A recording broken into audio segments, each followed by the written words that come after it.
왕르는 익주 광안군 신도현 출신으로 유장의 종사였는데 그는 유장이 장송의 말을 듣고 유비를 익주로 불러들이려 하자 스스로 주의 성문에 거꾸로 매달린 다음 유비를 익주로 들어오게 해서는 안 된다고 유장에게 간하였으나 유장은 그의 말을 단 하나도 받아들이지 않았다고 합니다. 그리고 정사 삼국지에는 왕루가 자살했다는 기록이 없으나 화양국지에 따르면 왕루는 유장이 자신의 간언에 귀를 기울이지 않자 스스로 목을 베어 죽었다고 합니다.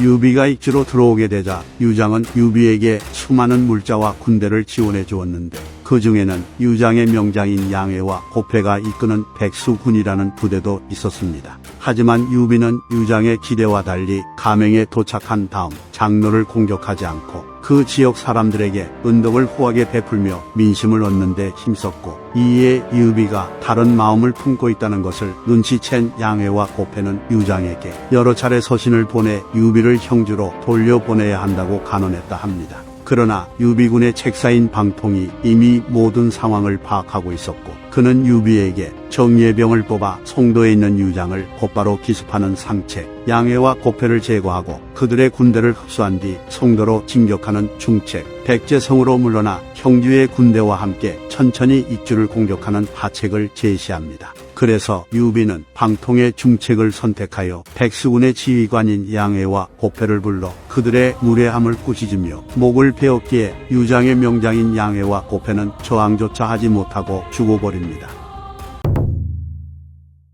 화양국지에 따르면 정탁은 익주 광안군 출신으로 주의 종사를 지냈다고 합니다. 정탁은 유비의 익주 정벌이 본격화되자 유장을 찾아가 좌장군은 고립된 군대로 우리를 습격하였기에 병사들은 일만이 채 안되고 사중들도 따르지 않으며 들에 있는 곡식에 의지하고 있으니 군대에는 군수물자도 없다고 합니다. 따라서 계책을 써 파서와 제동의 백성들을 내수와 부수의 서쪽으로 내몰고 그곳의 창문과 들판의 곡식들을 한 번에 모두 불살라 없애버린 뒤 높은 보루를 짓고 깊은 도랑을 파서 조용히 그들을 기다리면 될 것입니다. 그리고 유비의 군대가 도착해 싸움을 걸어와도 응하지 않으며 오래 시간을 끌면 그들은 100일을 넘기지 못하고 스스로 달아날 것이니 그때 공격하면 반드시 사로잡을 수 있을 것입니다. 라는 조언을 해줍니다. 하지만 유장은 백성들에게 피해를 줄 수 없다고 말하며 정탁의 제안을 받아들이지 않았다고 합니다.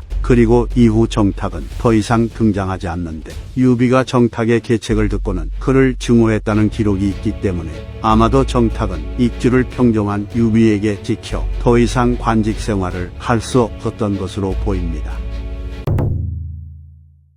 익부 기구잡기에 따르면 장임은 익주 촉군 출신으로 그의 집안은 대대로 한미한 가문이었으나 그는 어렸을 때부터 대담하고 영맹스러웠고 지조와 절개를 갖추고 있었기 때문에 그 능력을 인정받아 주의 종사에 임명되었다고 합니다. 그리고 장임은 남하하는 유비의 군대를 막으라는 유장의 명을 받아 정예병을 이끌고 부연에서 유비의 군대와 맞섰으나 이기지 못하여 물러난 뒤 유장의 아들 유승과 함께 낙성의 수비를 맡습니다. 이때까지만 해도 유비의 군대는 파죽지세로 진격하며 유장의 군대를 격파했으나 낙성에서 진군이 막히게 되는데 유비군은 낙성의 공격을 지휘하던 방통이 화살에 맞아 전사하는 큰 손실을 입었고 근 1년 동안 낙성에만 매달려 시간을 소비했다고 합니다. 이에 장임은 유비군을 격퇴할 수 있다고 생각했는지 군대를 이끌고 출진해 싸웠으나 패하여 사로잡혔고 유비는 장임이 충성스럽고 용맹하다는 말을 듣고는 군사들을 시켜 그에게 항복을 명합니다.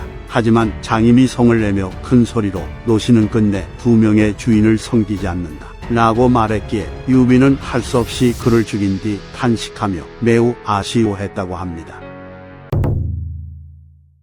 장임이 부연에서 유비의 군대와 전투를 치를 때 유괴, 맹포, 등현 등의 유장군 장수들도 장임과 함께 유비의 군대와 싸웠으나 이들은 모두 유비군에게 격파되었고 이후 물러나 면죽에 주둔했는데 면죽의 군대를 지휘하게 된 이엄이 그대로 유비에게 항복해버리는 사태가 터집니다. 그리하여 냉포, 등현 등은 더 이상 기록에 등장하지 않기 때문에 이때 유비에게 항복했던지 아니면 끝까지 저항하다 전사했던 것으로 추정되고, 익부 기구잡기에 따르면 유괴는 장인과 함께 도망치는 데 성공해 낙성에서 수비를 했다고 하는데, 낙성이 함락되면서 전사했거나 유비에게 항복했던 것으로 추정됩니다. 본래 유장의 수하였던 황건은 유비에게 항복한 뒤 유비의 밑에서 맹활약을 하는 인물이지만, 그는 유장에게 유비를 익주로 들어오게 해서는 안 된다고 간언했던 인물이기도 했고, 끝까지 유비군의 공격을 막으며 버티다가 유장이 항복한 연후에 유비에게 나아가 항복했기 때문에 유장의 충신이라고 볼 수도 있을 것 같습니다. 이상 삼국지 인물 열전 유장의 충신들 편 마치겠습니다. 재미있게 보셨다면 좋아요와 구독, 알림 설정 부탁드립니다. 감사합니다.